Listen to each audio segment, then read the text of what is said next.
Verilişin baş sponsoru Best Beef ət və ət məhsulları.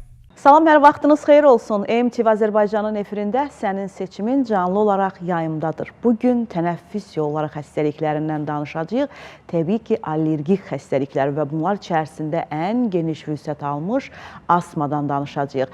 Mövzu ilə bağlı müzakirə etmək üçün studiyamızda dəyərli mütəxəssis, bizim dəyərli doktorumuz, həkim, terapevt və təcili tibbi yardım şöbənin müdürü Sübhan Hacıyev. Doktor, xoş gəldiniz. Xoş gördük, təşəkkür edirəm dəvətiniz üçün. Biz təşəkkür edirik dəvətimizi qəbul etdiyiniz üçün. Bu mövsümdə ilk olaraq görüşürük və günü-gündən bitməyən bu xəstəliklər təbii ki, allergik xəstəliklər bir ayrı bir toxunuşu, izahı möhtac olan bir xəstəlikdir. Hansı ki, bundan çox insanlar əziyyət çəkir. Ümumiyyətlə, tənəffüs yolu xəstəlikləri deyəndə yuxarı tənəffüs, aşağı tənəffüs yolu xəstəlikləri başa düşürük. Bunların qısaca bir təhlilini istəyəcəm sizdən, doktor. Yəni, yuxarı deyəndə təbii ki, qulaq, burun, sinuslarımızın da baş verəcək. Aşağı isə bizdə qaraciyər bronxlarımızla bağlıdır. Bu haqda qısaca anlayış, sonra əsas mövzuya keçək. Buyurun. Ümumiyyətlə, gözəl vurguladınız. Tənəffüs yolu xəstəlikləri dedikdə biz anatomik quruluşdan üst və alt tənəffüs yollarına bölürük. Üst tənəffüs yollarını dedikdə biz daha çox burun, udlaq, ağız boşluğu, qırtlaq bunları nəzərə alırıq. Eyni zamanda aşağı tənəffüs yollarının arada traxeya, bronxlar, bronxiollar və ağciyərlərin özləri qiymətləndirilir, qeydə alınır. Bu xəstəliklərin həm infeksion iltihabı xəstəlikləri olur, həm autoimmun xəstəlikləri, həm də allergik xəstəlikləri var. Bu xəstəliklər təbii ki, hər biri öz patogenetik mexanizminə görə bir-birindən fərqlənir. Amma öncəliklə hər hansı bir xüsusilə də iltihabı xəstəliklər üst tənəffüs yollarından, hava damcı yolu ilə keçə bilir. Bundan sonra artıq 5-7 gündən sonra aşağı tənəffüs yollarına keçə bilir. Üst tənəffüs yolunda siz vurğuladınız, bu ancaq tənəffüs yolu vasitəsilə keçmə xəstəlik deyilmi? Yəni, burada infeksiyaların və bakteriyaların rolu təbii ki, danılmaz. Amma bəzən də biz o qədər də fərqində deyilik. Baxın, boğaz qıcıqlanması bizdə yaranacaq bu problemin bir göstəricisi ola da bilər, bizi aldadıcı bir mərhələ də ola bilər, doktor, deyilmi? Burada daha çox diferensial diaqnostika önəmlidir. Çünki bir çox hallarda insanlar bunların, xüsusilə də allergik xəstəliklər zamanı hər zaman infeksion xəstəliklərlə salırlar. Simptomların bəzisi oxşar ola bilir, amma artıq həkimlər təbii ki, bunun diferensial diaqnostikasını bilir, ayırd etməyə bacarır və nəticə etibarilə də bu cür durumlar əgər bir neçə gündən çox davam edərsə, həkimə müraciət etmək gərəkir. Çünki hava damcı yolu ilə dediyimiz, məsələn, bakterial bir infeksiyalar, yaxud virus hissəcikləri, digər infeksion xəstəliklər, hansı ki, məsələn, vərəm də bura aiddir. Bu hava damcı yolundan üst tənəffüs yollarından keçib sonra aşağı tənəffüs yollarına enə bilir. Virus yükü və yaxud bakterial yükü artıq aşağı tənəffüs yollarında ağciyərlərə sirayət edir. Bu cür hallarda daha çox el arasında insanlarımızın soyuqda enmə dediyi bir simptomlar olur. Çünki burada ağırlıq hissi, tənəffüs çatışmazlığı, öskürək, bəlğəm, 2 gündən sonra produktiv dediyimiz bəlğəmli öskürək keçmə və ən əsası hərarət olur. Bunlar normalda 7-10 gün müddətinə, bəzən 14 gün müddətinə sağala bilirlər, sağalırlar. Allergik xəstəliklərdə isə bu fərqli olur. Simptomların bəzisi oxşar olur, amma qıcıqlanma, qaşınma kimi, burun və göz sulanmaları kimi simptomlar da olur. Amma burada hərarət olunur. Hər hansı bir antibiotik və yaxud antiviral preparatlarla bu müalicə olunmaz, olunsa belə burada kömək göstərməz. Eyni zamanda bunun mövsimi və bəzən də epizodik xarakterli olması, tutaq ki, bir infeksion xəstəlik varsa 7 gün insan qızdıra bilər. Amma allergik xəstəliklərdə sabahsı gün həmin allergenlə təmas azalarsa, insan özünü bir 100%-ə qədər yaxşı hiss edə bilər, məsələn. Allergiyanın da özünün yaratdığı tənəffüs sistemi xəstəliklər var ki, sırf allergiya onları yaradır, deyil mi, doktor? Və tənəffüs yolu xəstəliklər də vardır ki, biz ona yoluxanda onun fonunda da bir allergiya yaranır. İndi bunların hansını ardıca gətirməsi məsələdir. Məsələn, mənim bir allergiyam varsa, mənim mütləqdir ki, hansı xəstəliyə doğru gedəcəm. Amma bəlkə də fərqində deyiləm mən allergiyanı. Biz allergiyanı çox zaman artıq normal həyat tərzimizə çeviririk və bunun müalicəsi olmalıdır deyə anlayışdan yaşayışdan da çox kənarıq. Sadəcə bəzən də qidamızdan çıxardırıq. O həmin bizə spesifik qoxular var ki, hansı ki bizdə allergiyan, ondan uzaq durmağa çalışırıq. Amma bu məhz özü də bizdə tənəffüs yolu xəstəliyin kökünü qoymuş bir göstərici olur. Xronikləşmiş bir dövr olur. Ümumiyyətlə, belə deyək ki, allergiyan özü orqanizmin hər hansısa bir maddəni, yəni zərərsiz, orqanizmə hər hansı bir həyati təhlükə yaratmayan bir maddəni çox sadə dildə izah edəcəm, düşmən kimi görməsi və nəticə etibarilə də buna qarşı bizim daxilimizdə olan mast hüceyrələrdən histamin deyə bir maddənin ifraz edib buna qarşı hücum etməsi nəticəsində yaranmış bir orqanizmin özünün reaksiyasıdır. Bu allergiyadır. Özünü burun axıntısı, boğaz qıcıqlanması, qaşınma, gözlərdə qaşınma, sulanma, burun tutulması, eyni zamanda quru öskürək, xüsusilə də asmatik komponent olduğu zaman da bizim fiziki toleransımızın azalması, yəni bizim hər hansı bir fiziki hərəkət zamanı daha çox çətin nəfəs almağımız, xüsusilə də bu insanlarda bizim ekspirator tənginəfəslik dediyimiz, yəni insanlar da nəfəsi ala bilirlər, amma verəndə ciddi şəkildə uzanır və bronxospazma girirlər bu insanlar. Xırıltılar, fitverici wheezing tənəffüslərimiz olur. Bunlar artıq allergiyanın daha da ağırlaşmış bir durumlardır. Mən bu cür insanlar tanıyıram ki, bəzən hər hansı bir, bayaq düzgün vurguladınız, iltihab proses keçirdib, viral bir infeksiyon keçirdib, qribal kimi bir şey keçirdib. Bu virus infeksiyası altda yatan allergik xəstəlikləri provoka edə bilir. Yəni, provokasiya edərək qıcıqlandırır və nəticə etibarilə allergiyanın artmasına və öskürəyin çoxalmasına gətirib çıxarır. İnsanlar həkimə getmədən günlərlə, həftələrlə antibiotik terapiyası qəbul edirlər. Əfsuslar olsun ki, ölkəmizdə hələ ki buna ciddi şəkildə yanaşılmır, amma çox istərdim ki, apteklərdən antibiotiklər reseptsiz qətiyyən şəkildə verilməsin. Pasiyent gedir, 5 gün bir antibiotik qəbul edilir, bu mənə kömək etmədi, təkrar aptekə müraciət edir, aptekdən artıq daha üst qrup bir antibiotik qəbul edir, ondan sonra bir inyeksiyon formaya keçir və gələndə məlum olur ki, burada ümumiyyətlə heç bakterial infeksiya yoxdur, antibiotik istifadə edib bildiyimiz allergiyadır, hansı ki mədə turşuluğunun artması belə boğazda qıcıqlanma və quru öskürək, xüsusilə də bizim yatdığımız zaman reflux ezofagit dediyimiz bir durum, hansı ki qida borusunun klapanının tam qapanmaması nəticəsində xlorut turşusunun yuxarı qədər gedib çıxması quru, boğucu öskürəklər və insanların yuxusunu pozub, iş və həyatının performansını poza bilər. Bəli. Genetik faktor, irsi meyillilik burada nə dərəcədə rol oynayır, doktor?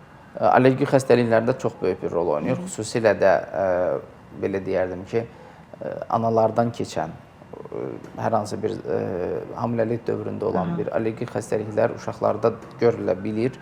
Bundan əlavə olaraq, bir allergik xəstəliyin növü varsa, digər allergik xəstəliklə ağırlaşma da ola bilir. Məsələn, bir allergik rinit, buna biz, yəni tibdə allergik rinitdə insanlarımız gün qripi də deyə bilirlər.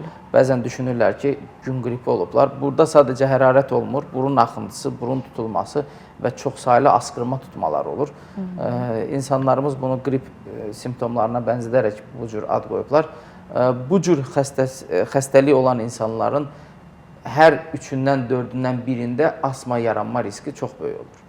Yəni, gələcəkdə artıq bronkial asma xəstəliyinin yaranma riski olur. Asma dediyimizdə təbii ki, ürək asması var və bronkial asma var. Ağciyərlərin bronkial asması bu allergik bir komponentli bir xəstəlikdir.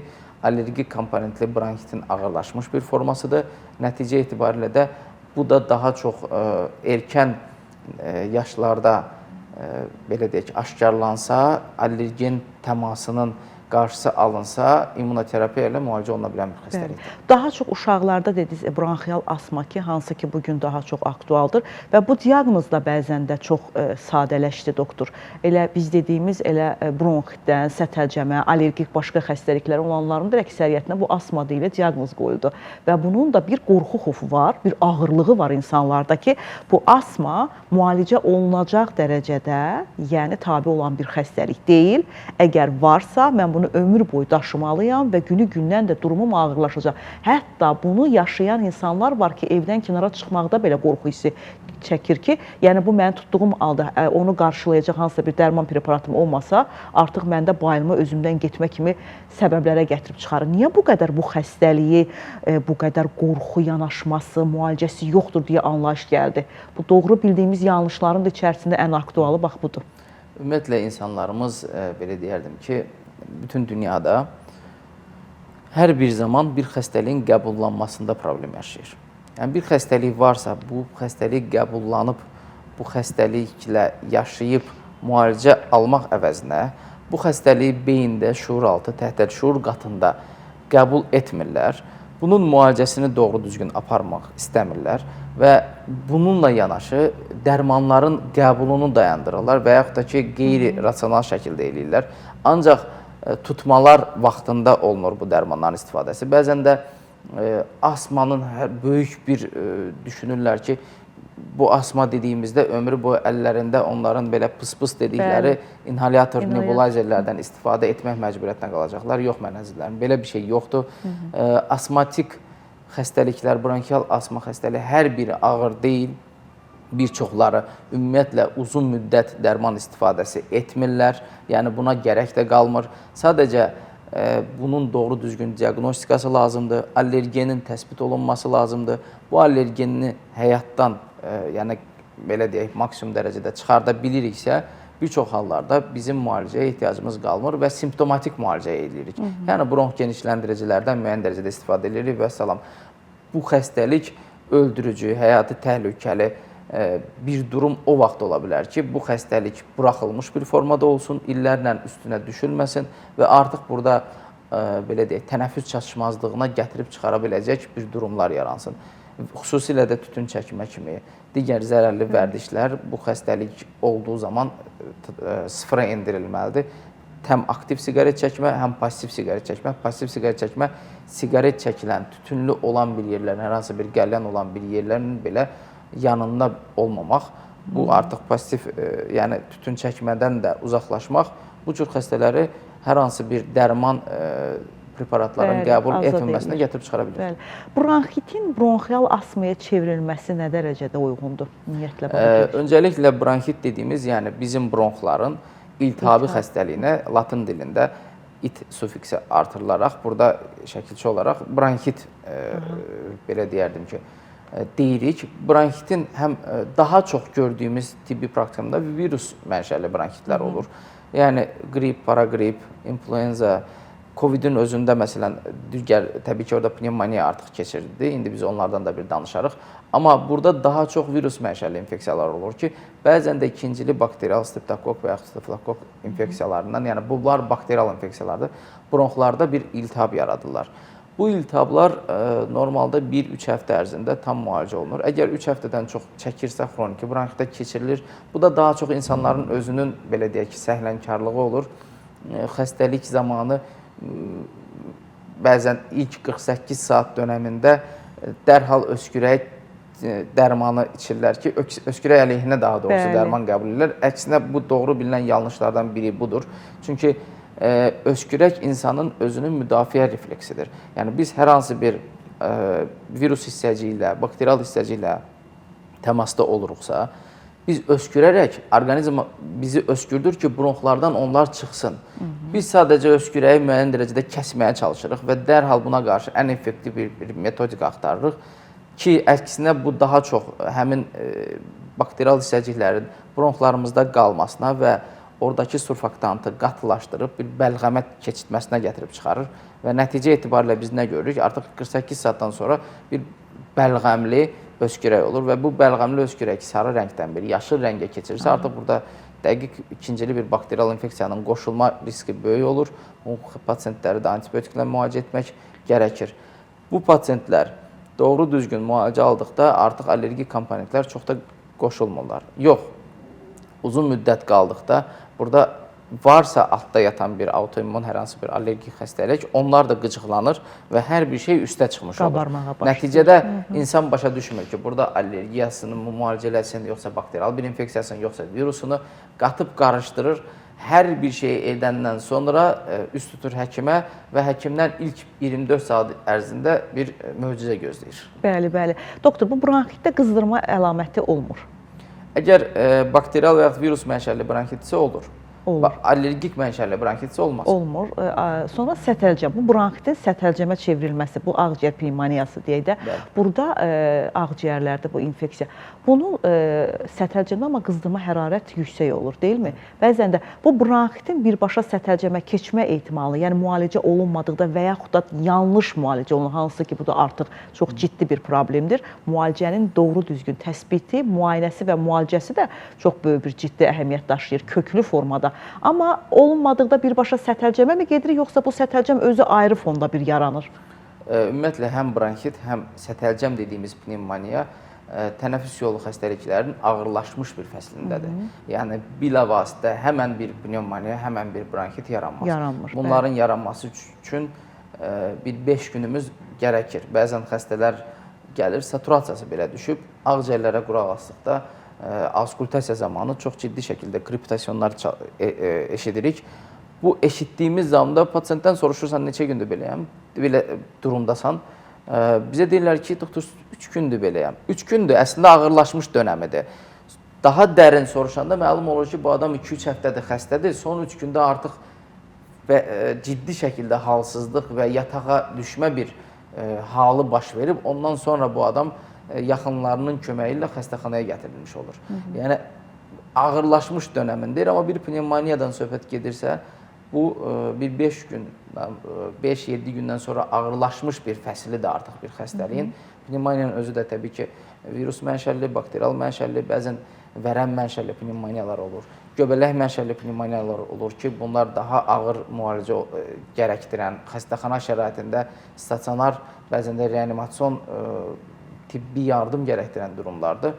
Məsələn, bəzən də həmin o virus infeksiyalar zamanında, virus pnevmoniyası zamanında, biz bunu pandemiya zamanında gördük. Bəli. Covid bir virusuydu.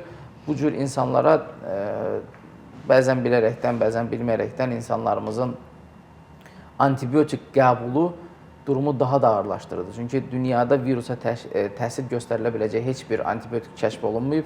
Antibiotiklər sadəcə bakterial infeksiyanı məhv etmək üçündür. Əgər virus infeksiyasıdırsa, burada əksinə antiviral dediyimiz virusun əleyhinə bir dərmanların istifadəsidir. Əfsuslar olsun ki, antibiotiklər qədər virusların, antiviralların geniş bir spektri yoxdur. Biz sadəcə ilk 5 gündəki viral infeksiyaları, məsələn, Covid-in özünə son dalğalarda artıq yalandı bir molnupiravir molekulası dünya üzrə oseltamivir qrip virusu, xüsusilə də donuz və quş qripindən qorunması üçün bu virus infeksiyalarına təsir göstərə biləcək. Amma bir çox virus infeksiyaları var ki, onlarda sadəcə simptomatik müalicə gedir və bu müalicələrində gününü, dönəmini gözləmək lazımdır. Çox bir halda 5 günə bu cür insanlar sağalır. İnsanlarımız sadəcə hövsələsiz olduğu üçün müəyyən dərəcədə lazımsız antibiotik terapiyası və yaxud da ki, lazımsız hər hansı bir sistemlərin, xüsusilə də steroid tərkibli sistemlərin qoşulması ilə orqanizmləri daha da ağırlaşdıra bilir. Bəli, çox təəssüflər olsun ki, bəzən də biz özümüzə də diaqnoz qoyub və müalicə etməkdə də maraqlıyıq. Bugünkü gündə süni intellektimiz ChatGPT də hər kəsi bir müəyyən dərəcədə çaşdıra bilir və insanlarımız nədənsə birbaşa doktorluğu orada görmüş oldular. Bəli. Doktor, bunlarda təbii ki, biz artıq toxunduq da mövzunu da asma ilə bağlı, bronxial asma üzərində dayandırdıq. Təbii ki, allergik bir xəstəliyin telefon zəngimiz varsa, eşidək sizi. Hər vaxtınız xeyir olsun. Buyurun. Asma xəstəliyəm, hardasa 5 ildir. Pandemiya dövründə olub bu, yəni birinci vaksinlə yaranan bir şeydir. Yəni mən 3 ildir Naxçıvana da getmişəm, bizdə asma belə formasında qalır deyirlər. Amma güclü məndə allergik var, yəni burun tutulmaları, qardabat bir şeydir. Yəni mən bir çox həkimdə bilmişəm ki, xeyri yoxdur. Sualınız varmı doktor pandemiya dönəmində? Sizdə bu allergik xəstəlik dedikdə, prik test dediyimiz dəri testi ediblərmi? Yəni dəridən allergenlərə baxılıbmı? Yox, çox belə deyim, nəfəs ala bilmirəm. Memazon, ondan Lesetüren, bir də Lukasyon. Yox, mən başqa bir şey soruşuram. Üzr istəyirəm. Bircə dəqiqə qulaq asın mənə. Dərinin saydın iç səthində bir neçə yerdə damcılarla prik test dediyimiz dəri testləri, tənəffüs, qida allergiya paneli analizləri, bunlar sizdə olunubmu? Doktor, belə deyim, o təsadüf məndə yaranır, alofason durumuda olur, bədəndə olur. Yəqin ki, olmayıb. Anladım, olmayıb. Yəni sizin diaqnozunuz belə deyək ki, allergen təsbit olunmayıb. Buna görə də siz hansı allergenə qarşı bu cür reaksiya olduğunuzu bilmədiyiniz üçün ola bilsin ki, bu ev tozudur. Ola bilsin ki, hər hansı bir heyvanın, xüsusilə də itlərin, pişiklərin bir tük epitelidir ki, bunlar təbii bir şeylərdir. Amma sizin orqanizminiz daha doğrusu bunu bir düşmən kimi qəbul edir və nəticədə hiperhəssaslıq reaksiyası verir. Birinci növbədə bunu etmək lazımdır ki, sizdə bu diaqnoz üçün allergenin təsbit olunması, allergenin qida və yaxud da ki, tənəffüs yolu ilə hər hansı bir yolla sizə keçirsə, bunun qarşısı alınması, bundan sonra müalicə. Əks halda siz sadəcə uzun müddət simptomatik bir müalicə almış olacaqsınız. Bu da sizdə bu xəstəliyin simptomunun qarşıya çıxmasının qarşısını ala bilər, başqa bir şey etməz. Köklü surətdə müalicəni deyil. Bəli, ona görə də doğru düzgün ünvana müraciət. Baxın, bu danışdığımız kimi pandemiya dönəmindən qalıb və bunda artıq görün neçə ildir ki, bunu daşıyır. Doktor, burada təbii ki, siz elə vurğuladınız, dəri simptomları var, həzm sisteminə birbaşa təsiri var, bu allergik xəstəliklərin, deyilmi? Və bəzən də bizdə dəridə olacaq müəyyən bir qabarmalara ilk ağlımıza gələn dermatoloqlar olur. Biz gedirik, onu səhti olaraq oradan sağaltmağa çalışırıq və yara sağaldısa, özümüz də sağalırıq kimi bilirik, qalır. Amma əslində bu bir dəridə olacaq qabarma əslində bir nəticədir, səbəb deyil. Səbəb isə başqadır, deyilmi? Niyə bizdə bu həmin mərhələdə həzm sistemimizlə bağlı problemdir, dəri ilə bağlıdır, allergiyadır? Biz həmən ağlımıza, məsələn, bununla bağlı müayinə də deyil, əsas qabaran ortada nəticə nədirsə, onunla bağlı. Məsələn, həzm sistemində gedirik diyetoloqlara, deyirik ki, məndə yəqin ki, yeməklərin rejimini, dozumu düzgün tətbiq etməmişəm. Bu başlayır, dəridə dediyim kimi müxtəlif mazların, kremlərin istifadəsi başlayır. Amma köklü formada bizim bronx və ciyərlərə qədər bizi məhv edən, orqanlarımızı tamamilə sıradan çıxan xəstəliyin ciddiliyində deyilik. Bu daha çox növbəti zəngimiz də var, cavablardan sonra alacağıq.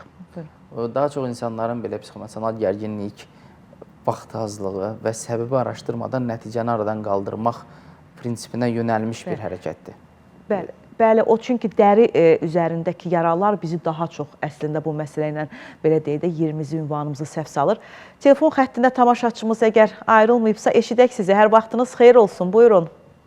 Salam, hər vaxtınız xeyir. Hər vaxtınız xeyir. Deməli, mənim Sifan doktora sualım olacaqdır. Buyurun.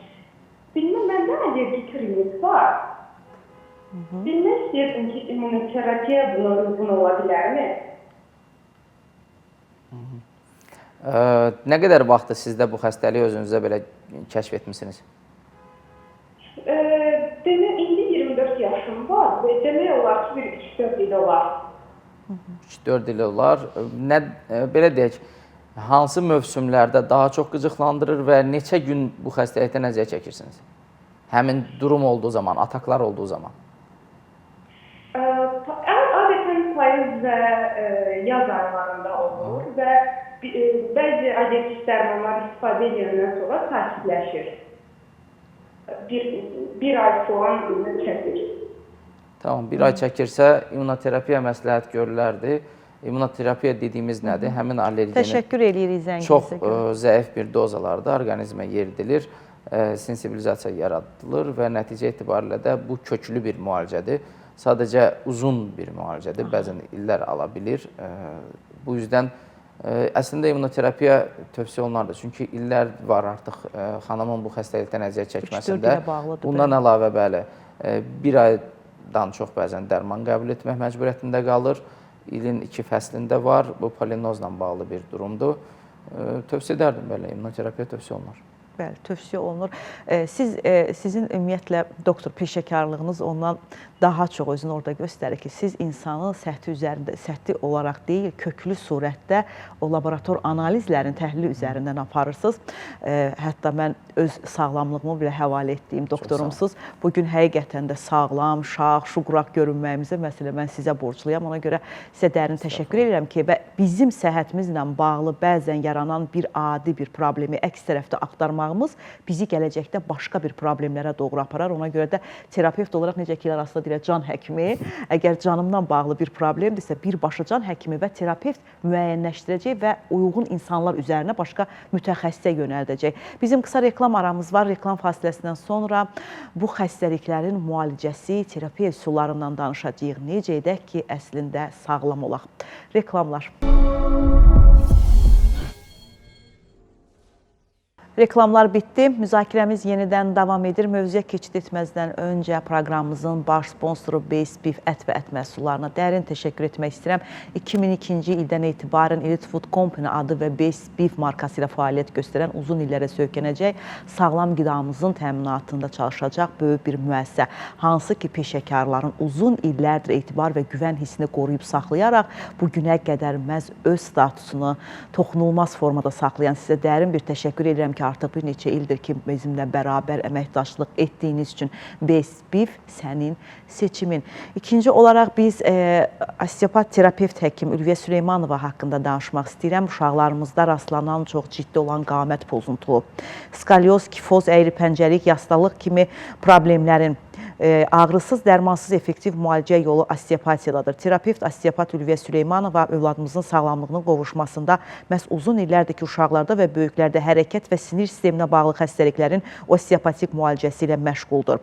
Osteopatiya sahəsində müalicə olan xəstəliklər təbii ki, mərkəzdə dayaq hərəkət sistemi xəstəlikləri, diz, bud, çanaq və çiyin artrozları, osteoporoz, həmçinin çanaq əyriliyi, hamilələrdə bel ağrıları, fəqrlərarası disk yırtığı kimi xəstəliklərin müalicəsi kompleks şəkildə aparılır. Eyni zamanda müalicə ilə yanaşı iynə batırma, fizioterapiya, reabilitasiya kimi prosedurlar da həyata keçirilir. Bütün xəstəliklərin təbii ki, doğru düzgün mütəxəssisdə çarəsi var. Yetər ki, sağlıq problemlərimizdə laqeyd qalmayaq. Doktorun əlaqə nömrələrini xatırlatmaq istəyirəm.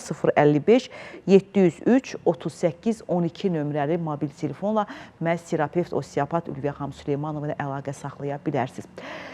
Mövzuya keçid alaq, doktor. Təbii ki, bu xəstəliklər əslində çox ciddi və bir az zaman tələb edək, danışdıqca bitməyən bir mövzudur.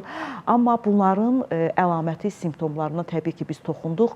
Müalicəsi və terapiya üsullarından istəyirəm danışaq. Hansı ki, bugün bizdə çox qorxu yaradan müalicəsi yoxdur kimi bildiyimiz və yaxud da mən bronxitəm və bu bronxial asmayam. Bəzən diaqnozlarında dediyimiz kimi o qədər başqa xəstəliklərlə oxşarlığı var ki, diaqnoz da düzgün qoyulmur və yaxud da qoyulanda tamamən kəsib atmaq, bir qorxu yaratmaq var pasiyentdə ki, ömrü boyu bu dərmanlarla yaşayacaqsan və dərmanları dayandırdığın zaman həyatı ciddi təhlükən olacaq. Bu xəstəliyə bu sözlər nə qədər doğrudur deyilməsi, doktor? Baxır, nə formada deyilməsi, hansı xəstəlikdə deyilməsi. Əgər hər bir pasiyenti tanımaq lazımdır. Öncəliklə hər bir pasiyentə eyni cür yanaşmaq olmaz. Çünki individual bir orqanizm var və hər kəsin bir psixologiyası da fərqlidir. Pasiyent həkimə güvənməlidir və bu pasiyentin az da olsa, təbii ki, indi bir 10-15 dəqiqəlik müayinə nəticəsində pasiyentlə təmasda olanda, amma həkimlər təbii ki, bir universitet zamanında tibbi psixologiya keçirlər və psixiatriya fənni keçirlər və az da olsa pasiyentini tanımaq məcburiyyətindədirlər. Kimə, nə formada deməkləri önəmlidir. Bəzi pasiyenti qorxutmaq lazım gəlir. Çünki adamlar həyatlarına o qədər laqeydsizdilər ki, belə deyək, bu adamları bir balaca qorxutmaq gərəkir. Təbii ki, bir balaca, çox yox. Bəzilərinə də qorxulu durum olduğu zaman bu durumu daha dostcasına, daha bir rahatlıqla bildirmək lazım gəlir ki, yəni insanı tək qoymamaq adına, insan başa düşməlidir ki, sən tək deyilsən, ətrafındakı insanlar sənə dəstəkdir, həkimin sənə dəstəkdir və bu dönəmi, bu ağırlaşmış bir periodu bərabər keçəcəyik və bunda pasiyentdə bir güvən yaratmaq lazımdır. Əks halda o dərmanları qəbul etməyəcək. Amma diaqnostikanı birinci növbədə müalicədən öncə diaqnostikanı vurğulamaq lazımdır ki, bu diaqnostika sadəcə instrumental və laborator müayinə metodlarına görə deyil, pasiyentin özünün bir fizik müayinəsi də gərəkir. Əfsuslar olsun ki, bəzən insanlar məndən küsə bilir, sosial şəbəkələrdə qalaq-qalaq bir təhlil nəticələri göndərilir. Pasiyenti ümumiyyətlə görməmişəm, rayonda yaşayır, gələ bilmir və yaxud da ki, buna bəzən zaman olmur. Hər birini bir-bir, çünki sadəcə baxıb keçməklə deyil də, oradakı bütün parametrləri bir-bir dəyərləndirmək lazımdır, şikayətləri soruşmaq lazımdır və bu sosial şəbəkə üzərindən olacaq bir iş deyil və oradakı ola biləcək hər hansı bir görünəcək bir nəticəyə görə də bir müalicə yazmaq qeyri-peşəkarlıq olardı. O yüzden mən bir çoxlarına onlayn müayinə və müalicə ilə məşğul olmuram deyə yazıram. Bu cür pasiyentləri birinci növbədə fizikal bir müayinə etmək lazımdır. Baxış, anamnezin toplanılması, biz bilirik ki, anamnezin doğru düzgün toplanılması bəzən diaqnozun bir 70%-ni ortaya çıxartmış olur.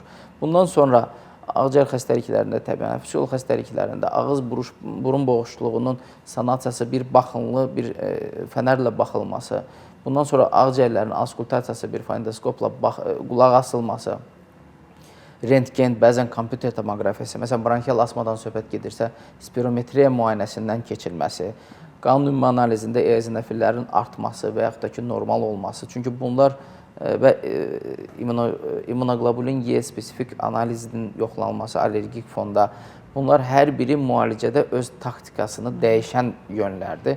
Bu cür pasiyentləri kompleks şəkildə müayinə edib, diaqnoz ortaya çıxartdıqdan sonra müalicə başlanılır. Müalicə də bir çox hallarda xəstəliyin ağırlaşmış dərəcəsinə görə təyin olunur. Bəzən olur ki, dediyim kimi asmatik komponent var, amma bunu 4 həftədən sonra pasiyentin hər hansı bir dərman qəbul etməyə ehtiyacı qalmır.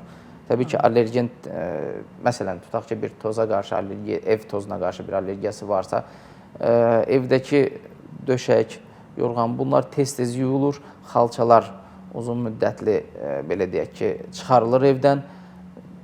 Tez-tez hər hansı bir yuyulması, dezinfeksiya olunması, evdə rütubət varsa bu rütubətin qarşısının alınması artıq prosesi tamamilə yox edə bilir.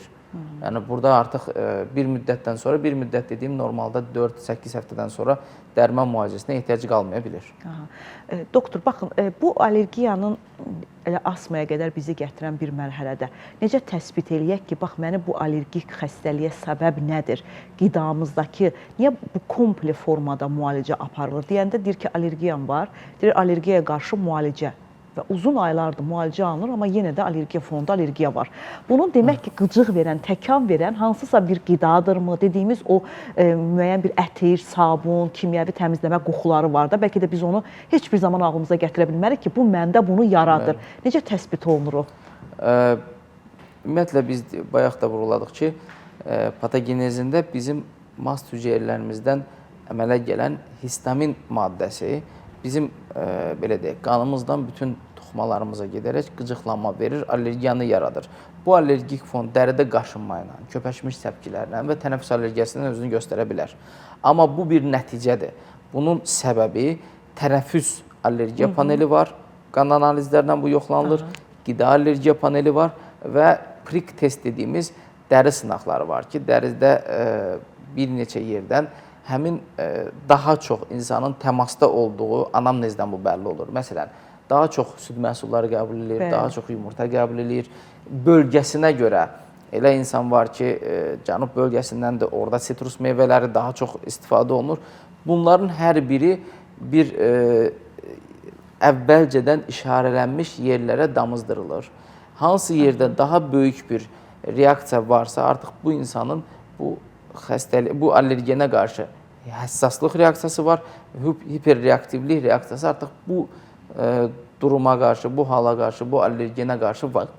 Bundan sonra artıq elə biləcəyimiz birinci şey, həmin allergeni qida rasionundadırsa bu, qidadan çıxartmaq, tənəffüs, qida rasionu daha çox uşaqlarda olur. Böyüklərdə qida rasionunda bir allergiya olurdu, amma belə bir ağır fəsadlar verməz, amma belə deyərdim ki, tənəffüs yolu allergik xəstəlikləri həmin o allergen testlərlə bilinir. bununla da çox rahatlıqla müalicəsini tapa Doktor, bilərik. onu qida rasionumuzdan çıxartdıq. Biz müalicə olduq və tamamilə təbii ki, indi qidanı çıxartmaqla da məsələnin tam həlli deyil. Orada da müəyyən medikal müalicə də getməlidir. Və sonradan müalicədən sonra bərpa olduq.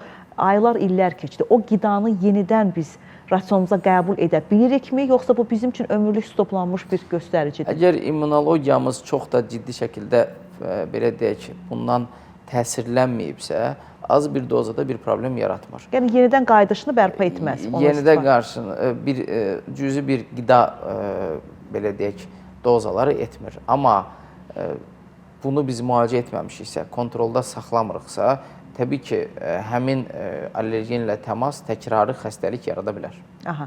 Doktor, bu allergiyanın ki, özünə allergiya kimi bizdəki yaranır, ümumiyyətlə bunun belə deyək də yaranma fonu, məsələn, müəyyən bir əsəb və sinir sistemi fonunda da yaranan bir allergiya var da. İndi bu o xəstəliyə mi daxildir, yoxsa bu başqa bir? Məsələn, insan var əsəbləşir və sinir keçirdiyi halda daxil, məsələn, stres və gərginlik demək, əsəb olduğu halda başlayır bədəndə müəyyən bir titrəyişlər və onun üzərindən dəridə müəyyən bir ləkələrin yaranması və başlayır qaşınma. Və bu qaşınmanı biz xəstəlik kimi sırasına aid edək, yoxsa bu ümumiyyətlə bədənin zəif göstəricisidir ki, artıq immun sistemi düşüb, biz belə reaksiya, ümumiyyətlə orada nə baş verir o zaman? Burada biz neyrodermit dediyimiz, yəni atopik dermatit digər adı ilə desək bir xəstəlik yaranır. Həmin halda dərinin epidermis qatında olan sinir hüceyrələri çox ciddi şəkildə qıcıqlanır. İnsanlar qaşınma hiss eləyirlər. Hətta qaşınmaların ilk etaplarında onlara bu xoşda gəlir, dayanmadan bunu qaşıyırlar. Bunu psixoloji bir belə deyək, amilə çevirirlər. Qaşınmasam dayana bilmirəm deyə düşünürlər. Amma daha çox məsələ psixoemosional gərginliyə bağlıdırsa, şuuraltı bir düşüncədə, hər hansı bir problemin düşüncəsində, bəzən deyir ki, yox, mən heç bir şey düşünmürəm, amma var. Bəli. Şuuraltı bir düşüncə qatında bu qətiyyən çıxmayıb. Bu cür pasientlərə də təbii ki, antidepressant müalicələri gərəkir kompleks terapiyada. Bəzən tək antidepressantlarla da keçə bilir.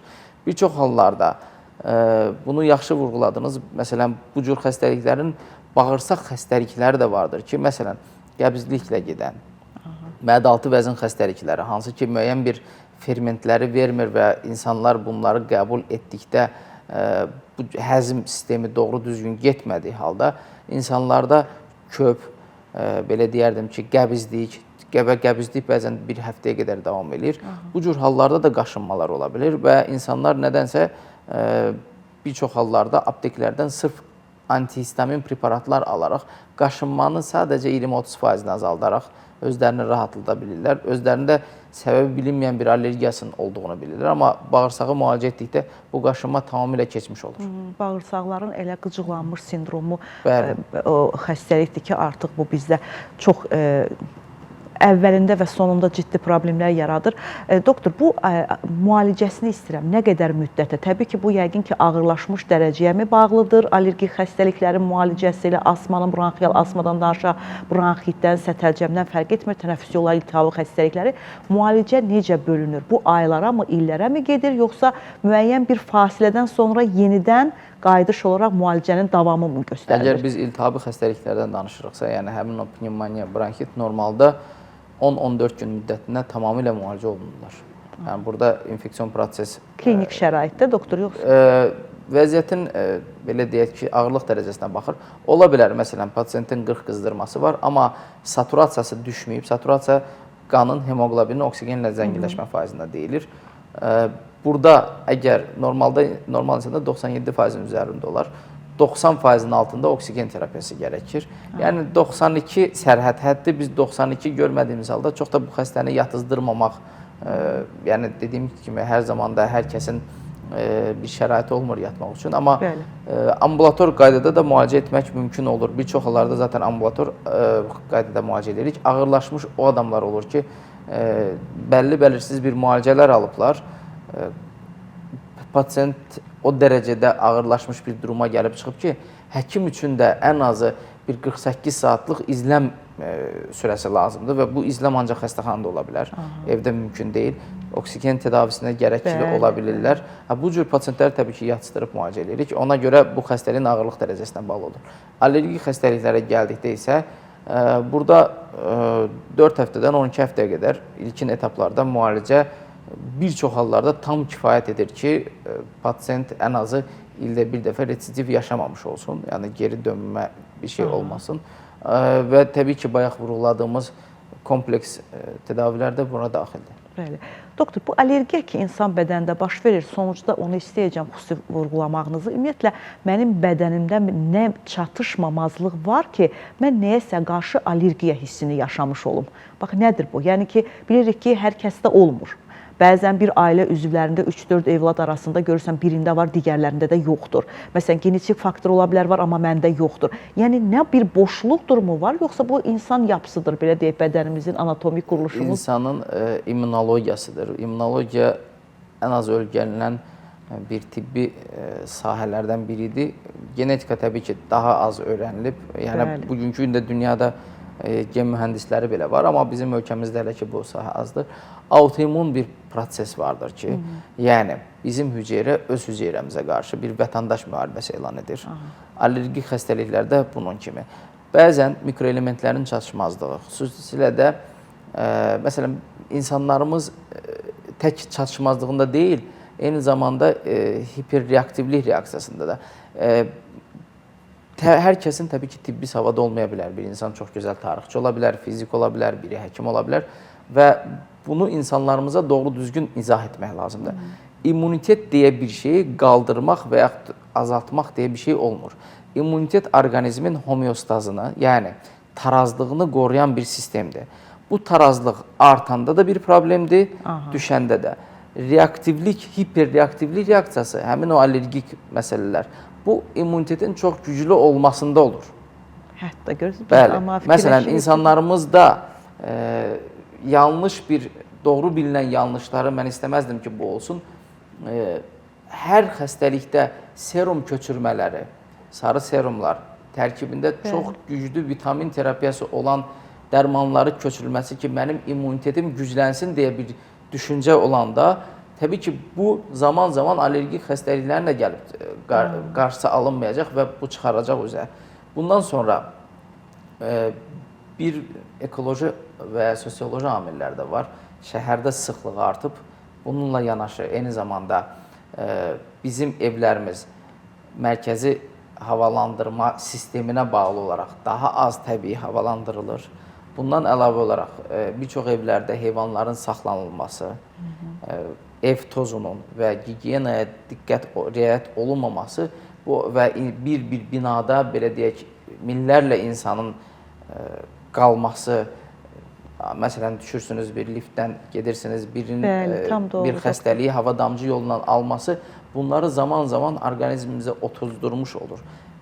Və ən əsası, orqanizmdə bəzi mikroelementlərin çatışmazlığı da, yəni immun sistemin hər zaman hiperreaktivliyi yox, düşməsi də orqanizmin buna cavab reaksiyası olur. Xüsusilə də mikroelementlər, sink, selen, maqnezium, kalsium kimi mikroelementlər. Amma doktor, o dərmanlar da kör təbii, indi hər kəs özümüz istifadə edirik ki, yəni bunların içməsi əks göstərici deyil, biz özümüzü zənginləşdirir. Demək ki, həddindən çox immun sistemimiz də mükəmməl olsun deyə çalışdığımız məqam elə bizim özümüzün də əksimizə işləyirmiş. Doktor, verilişimizin artıq son dəqiqələridir. Necə edək, özümüzü sağlam qoruyaq, bu allergik xəstəlikləri ümumiyyətlə yoluxmayaq deyək, əgər əlimizdədirsə təbii ki. Allergik xəstəliklərə yoluxmama deyə bir şey yoxdur. Allergik xəstəliklər bizim özümüzün yaratdığımız, orqanizmimizin özünün yaratdığı bir durumdur. Bəzən də əfsuslar olsun ki, bayaq vurğuladığım kimi, müəyyən zərərsiz hissəcikləri ciddi şəkildə düşman elan edib ona qarşı bir vuruşma reaksiyasıdır. Bunun üçün doğru düzgün qidalanma, gəzmə, qidalanmada daha az, belə deyək, qıcıqlandırıcı, ədviyyatlı bir şeylərin istifadəsi, xüsusilə də, məsələn, sitrus meyvələri biz bilirik ki, vitamin C ilə zəngindir, amma bunları hər gün və yüksək dozada qəbul etməyək, kəskin qoxulardan, ətirlərdən istifadə etməyək, bunlardan əlavə olaraq tez-tez şəxsi gigiyenaya və gözlərdən, burunun içi, ağız boşluğunu antiseptik məhlullarla təmizləmək nəticə etibarilə bizi bir çox belə deyək, ətraf mühitin reaksiyaları verə biləcək hissəciklərindən qorumuş olur. Təşəkkür eləyirəm doktor, biz sizə bu dəyərli zamanınızı bizimlə bərabər keçirdiyiniz üçün. Əslində heç bir xəstəlikdən heç kəs sığortalanmayıb və bizdə də o deyiləcək məsələ yoxdur ki, buna mən yoluxa bilmərəm. Amma sadəcə özümüzü qorumalı və hətta evlərin və otaqların belə müəyyən qoxularla evimi daha da gözəlləşdirim, gözəl qoxuya sahiblənim deyə istifadə etdiyimiz onlar da bəzən bizdə çox qıcıq yaradır. Parfüm, sabun dediyimiz kimi qoxular, amma yenə də bunun kökü var. Bunlar niyə yaranmalıdır? Əslində bunlar müalicə olunaraq bunlarsız da rahat və gözəl firavan həyat yaşamaq şansımız var. Hər zaman deyirəm ki, doğru, düzgün, mütəxəssis və ünvanlı yerdə müalicə və müayinə effektiv nəticəni verir. Bugün biz allergik xəstəliklərdən danışdıq. Qonağımız isə həkim terapevt Sübhan Hacıyev idi. Sabah eyni zamanda fərqli mövzu ilə görüşmək ümidi ilə. Salamat qalın.